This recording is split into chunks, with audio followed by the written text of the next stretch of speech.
Hey, this is Ryan, your wave shaper down at the Bend Whitewater Park. I'd like to give you a brief tour of the passageway and portage options that you'll experience when you are floating the Deschutes River. As you come up to the Colorado Avenue Bridge here, you can see a lot of the signage that indicates where the passageway is, as well as the direction to get out in portage if that's what you choose to do.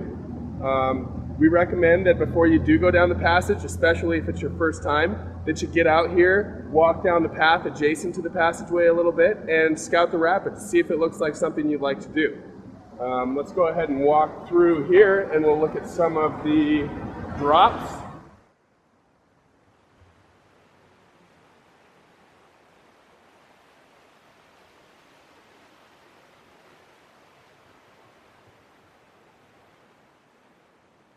As you can see, there's a trail that runs adjacent to the entire passageway, so this would probably be your easiest portage option. A lot of people will go maybe halfway down and decide they want to do the rest of the passageway. That's totally fine. A lot of people go down to the bottom and come back up and do it again, so that's also fine.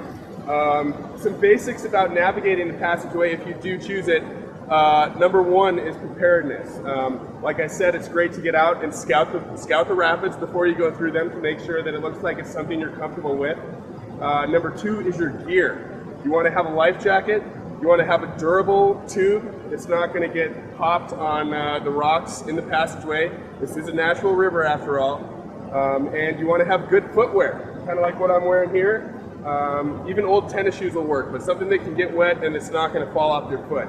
Flip-flops are not a great idea. I pick them up every single day down here because as soon as you go through the water, they fall off.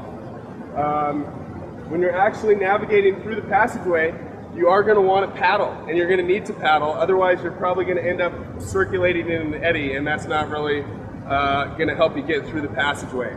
So you're going to want to stay in the center jet of water, the fastest moving water. And over each of these drops, like here, you're going to want to go right for that center area where the whitewater is. That's what's going to take you through this passageway. We'll come down here and look at some of these drops. Certain rapids, for instance this one, especially if you're a lighter person, will surf you or hold you in it for a minute. It's not a need concern, or it's not a need to panic. It will kick you out eventually. But if that does happen, just be ready for it and stay balanced. If at any time you decide that you want to exit the passageway, even after you've started floating it, what you need to do is paddle to your left and you'll get into the eddy, and it's the slower moving water. You can see right here, these bubbles are almost moving this direction against the direction of the rest of the current of the river. This is an easy place to get out. You can walk directly up onto this path and go back down to McKay Beach or re-enter the passageway somewhere else. One other thing I'd like to talk about is just having your gear secured.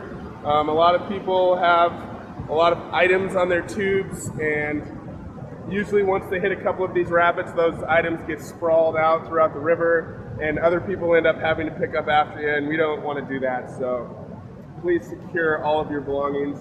And don't bring anything through this passageway that you don't want to get wet, because there is whitewater and you likely will get wet. That's about all I've got for you on the passageway.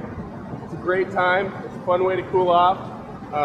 It is a different type of floating than you'll experience upstream and downstream, but it's a lot of fun for those thrill-seeking people. Just make sure you have the right gear and you've taken a look at it before you go running through it.